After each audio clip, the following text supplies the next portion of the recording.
Mga bagay na kailangan isalang-alang sa pagsasali ng tula. Kami ang inyong tagapag-ulat, Chair May Balatayo, Nicole Ann Masing. May tatlong batayang simulain ni Woodhouse-Lee na sinipi ni Savory sa kanyang aklat. Mga batayang mapagsasaligan sa paghatol sa kahusayan ng isang salin. Una, dapat na lubusang mapaloob sa salin ang mga kaisipang nasa orihinal. Pangalawa, ang estilo at paraan ng pagkasulat ay dapat na maging kauri ng estilo at pamamaraan ng orihinal. Pangatlo, ang salin ay dapat na maging maluwag at magaang basahin katulad ng isinaling akda.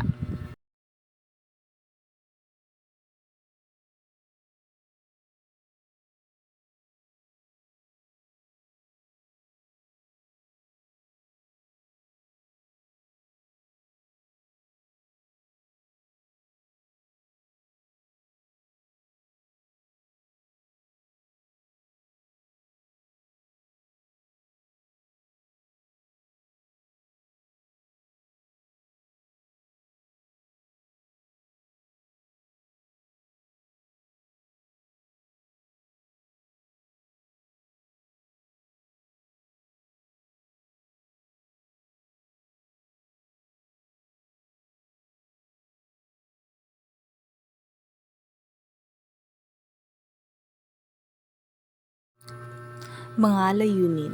Nakakakilala ng iba't ibang tula na may sukat at tugma. Nakalilikha ng isang tula na may sukat at tugma. Na pagsusuri ng isang tulang may sulat at tugma. Una, pisikal na anyo ng tula. Kung ang tulang isasalin ay conventional o tumutukoy sa tulang binubuo ng mga sumusunod na elemento, sukat, tugma at sesora, kailangan bigyan ng pansin ang mga elemento ito ng panulaang Filipino. Meron tayong kahulugan ng sukat. Ang sukat ay bilang ng pantig sa bawat taludtod o linya. Sa mga tulang Ingles, tinatawag na stress time ang kanilang sukat at hindi syllabic time gaya ng Filipino. Karaniwang may wawaluhin, lalabindalawahin, 16 at 18 sukat ang panulaang Filipino. Ang wawaluhing sukat ay mayroong 8 pantig sa isang taludtod na ang karaniwang hati ay 4-4. Halimbawa, tulad ng pagpupulong ng koronang tinik ni Padre Mariano Pilapil na kilala bilang isa sa pinakatanyag na manunulat ng pasyon. Halimbawa, mayroon tayong isang saknong mula sa nasabing pasyon. Alin kaya't sinong tao, lubhang malupit sa mundo ang hinampas ng ganito, kundi lamang isang berbo at dahilan din sa ivo. Narito rin ang isang halimbawa na nasabing pasyon. Ang taong magawi sa ligay at aliw, mahina ang puso't lubhang maramdamin, inaakala pa lamang ang hilahil, na daratnay at na matutuhang batiin. Narito din ang isang halimbawa ng isang saknong mula sa nasabing pasyon. Mutyang baying may sariling, kay bihasnan at alaman. At balita sa bayaning sa dayuhay nakitulad. Ang dakilang lapu-lapo ang humadlang at umatras. Ang samaktan ay may isang Magallanes na lumansan. Ayon ito kay Santiago 19:74. At ang huling halimbawa ng isang saknong mula sa nasabing pasyon. Ang Pasko ay isang malaking bulaklak na galing sa langit. Sa sangkal kulapaan ay naghalimuyak ang bangot pag-ibig. Bituing laganap sa mundo ang kanyang mayamang silahis at niliwanagan ang otel sa syudad at dampo sa bukid. kahulugan ng tugma. Isa ito sa sangkap ng mga konbensyonal na tula. Ito ay ang pagkakahawig ng tunog sa huling dalawa o higit pang mga pantig ng mga huling salita sa isang saknong o taludturang tula. Narito ang ilang mga halimbawa. A. Tugmaan ng pantig na A. Una, mga salitang malumay at mabilis. Karera, umaga, basa, makina.